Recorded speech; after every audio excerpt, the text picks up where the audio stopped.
Welcome to our channel Storm Rider.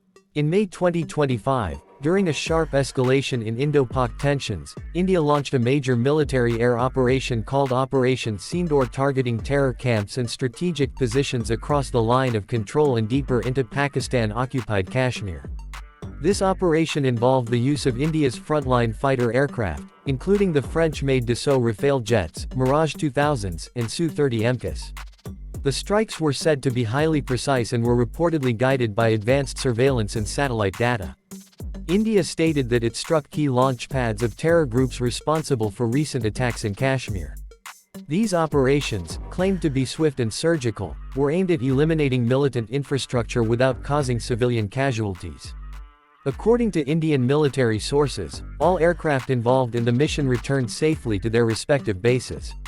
Soon after the operation, Pakistan's military, through the Inter-Services Public Relations Wing, claimed that its air force had mounted an immediate counter-offensive and successfully intercepted Indian fighter jets. What made headlines globally was Pakistan's assertion that it had shot down multiple Indian aircraft, including one Rafale jet, a first-time claim of such magnitude. The Pakistani military claimed that their JF-17 Thunder jets, supported by ground-based radar and missile systems, engaged the Indian aircraft and managed to lock on and destroy at least one Rafale along with two other aircraft. Pakistan's narrative emphasized its air defense readiness and the agility of its air force in responding quickly to intrusions.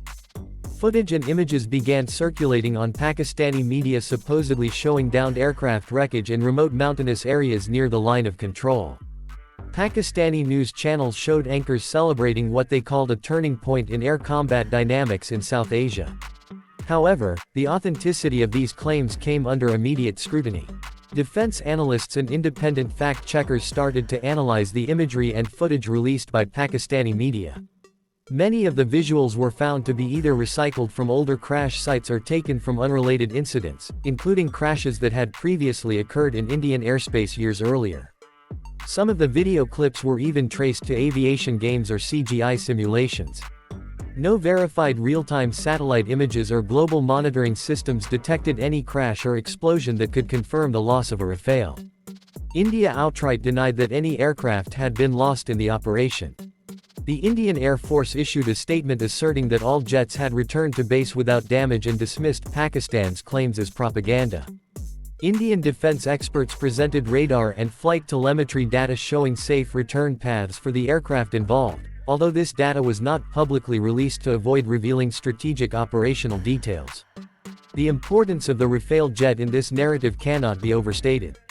Rafale is a 4.5 generation multi-role fighter, equipped with cutting-edge radar, electronic warfare suites, and capable of deploying long-range precision missiles. India's acquisition of 36 Rafale jets from France was seen as a major strategic shift in air dominance. Claiming the downing of such an advanced platform served multiple purposes for Pakistan. Domestically, it allowed the government to claim a symbolic victory and raise national morale in the face of Indian aggression.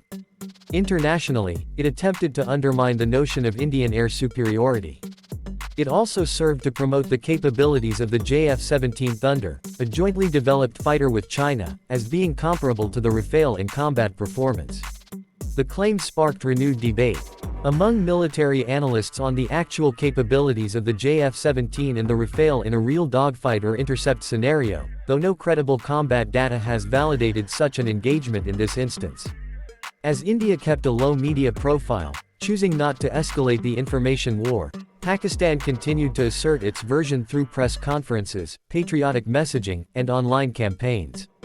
Hashtags such as #RafaleDown and #PAFVictory began trending in Pakistan, while Indian media countered with #FakePak claims and #Sindoor Satellite intelligence firms and global observers from neutral nations were unable to corroborate Pakistan's claims.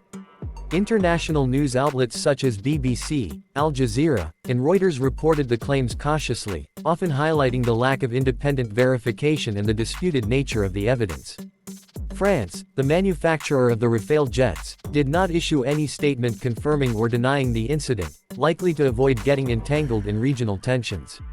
The lack of confirmation from France further fueled speculation in social media circles but did not lend credibility to the Pakistani narrative in military and diplomatic circles. Ultimately, the incident became a powerful example of psychological warfare and the growing use of media narratives in modern conflicts. Even without concrete evidence, the claim of a Rafale being shot down captured public attention and shifted focus from India's initial offensive to Pakistan's defensive response. It also underscored how information, or disinformation, can be weaponized to influence public opinion, rally domestic support, and shape international perceptions. As of now, no proof has been presented that conclusively supports the claim that a Rafale was shot down. India maintains that Operation Sindoor was successful and that no aircraft was lost. Pakistan, on the other hand, continues to assert its version of events, despite growing global skepticism. The truth, perhaps, lies buried in military logs and encrypted black boxes, or in the gray zone of modern geopolitical storytelling.